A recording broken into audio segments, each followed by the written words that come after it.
والصلاة والسلام على من لا نبي بعد أما بعد فأعوذ بالله من الشيطان الرجيم بسم الله الرحمن الرحيم الحمد لله যাবতীয় প্রশংসা যাবতীয় গুণগান সে রব্বুল আলামিনের জন্য যিনি আমাদেরকে আজ সালাফি কনফারেন্সে এসে বসে কিছু কথা বলার এবং কিছু কথা শোনার তৌফিক দান করেছেন।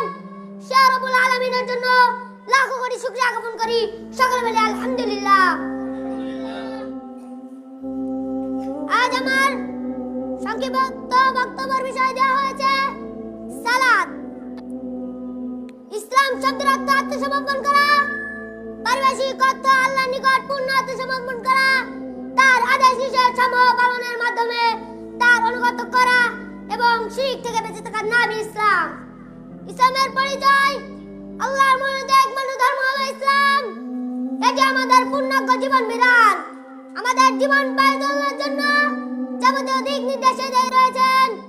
আল্লাহ বলেন, আল-ইয়াওমা আকমালতু লাকুম দীনাকুম ওয়া আতমামতু আলাইকুম নি'মাতি ওয়া রাদিতু লাকুমুল ইসলামা দীনা। অর্থ, আজ আমি তোমাদের জন্য তোমাদের দিন পূর্ণাঙ্গ করলাম ও তোমাদের প্রতি আমার অনুগত পরিপূর্ণ করলাম এবং ইসলাম তোমাদের দিন হিসাবে মনোনীত করলাম। সূরা মায়েদা 5 নম্বর সূরা 3 নম্বর আয়াত। ইসলামের জনগণ ধর্ম আল্লাহর কাছে গ্রহণযোগ্য নন। আল্লাহ বলেন, ইন্নাদ দীনা ইনদাল্লাহিল ইসলাম। অর্থ, নিশ্চয় আল্লাহর নিকট ওমান ইয়াবতাগি গায়রাল ইসলামি দীনা ফালা ইউকবালা মিনহুম ওয়া হুয়া ফিল আখিরাতি মিনাল খাসিরিন। অর্থ, যে ব্যক্তি ইসলাম ব্যতীত অন্য কোনো ধর্ম গ্রহণ করে তা কখনোই তার নিকট গ্রহণযোগ্য নন। সূরা মায়েদা, সূরা আলে ইমরান 3 নম্বর সূরা 85 নম্বর আয়াত। আমরা মুসলিম, আমাদের ধর্ম ইসলাম। ইসলাম সর্বশ্রেষ্ঠ ধর্ম। এটি আল্লাহর মনোনীত একমাত্র দিন। আমাদের নবী মুহাম্মদ সাল্লাল্লাহু আলাইহি ওয়াসাল্লাম তিনি আমাদের মতোই মানুষ ছিলেন। তিনি মানুষকে সঠিক পথে চলার আহ্বান জানিয়েছেন। আমাদেরকে পরকালে জান্নাত পেতে হলে অবশ্যই আল্লাহ ও তার রাসূলের দেখানো পথে চলতে হবে।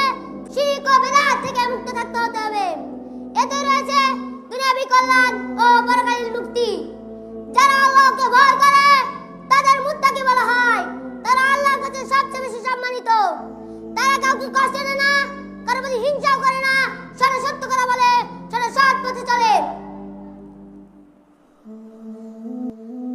মুহাম্মদ সাল্লাল্লাহু আলাইহি ওয়াসাল্লাম তিনি সর্বশেষ নবী। তারপর আর কোন নবী আসবেন না। আমরা তার উম্মত। তিনি আমাদের আদর্শ। তার আদর্শে আমাদের জীবন করতে হবে। তার নাম শুনলে সাল্লাল্লাহু আলাইহি ওয়াসাল্লাম বলতে হয়। তিনি আমাদের মতোই মানুষ ছিলেন। তিনি নূরের তৈরি নন।